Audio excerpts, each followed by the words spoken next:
হুম। আজকে থেকে পুরো থ্যাংক ইউ বলা বাদ। আর আমরা থ্যাংক ইউ বলবো না। আমরা কি বলবো সেটা একটু দেখুন ভালো করে। থ্যাংক ইউর পরিবর্তে আরও অনেক কিছু বলা যায়। থ্যাংক ইউকে পুরো বাই করে দিলাম, bye, tata, bye. I O U one মানে ঋণী থাকা। ধরো আপনার একটা মেডিসিনের দরকার, কেউ এনে দিল, সেক্ষেত্রে আপনি বলতে পারেন আই ও ইউ ওয়ান, আমি আপনার কাছে ঋণী ঋণী থাকবো, এটাই। Too, I really appreciate it, এটা আমার খুবই পছন্দ হয়েছে। ধরো আপনার গার্লফ্রেন্ড আপনাকে একটা গোলাপ ফুল দিল, সেক্ষেত্রে আপনি বলতে পারেন I really appreciate it. 3 number, I will never forget your help.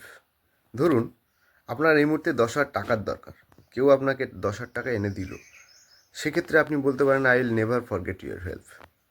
অনেকে বলছে আমার থ্যাংক ইউ বলে বলে অভ্যাস হয়ে গেছে, আমি কী করবো, থ্যাংক ইউটা তো বলতেই হবে। সেক্ষেত্রে বলা যায় যে I can't thank you enough, মানে দুনিয়ার যত থ্যাংক ইউ এনে দাও তবু শেষ হবে না, সেক্ষেত্রে I can't thank you enough.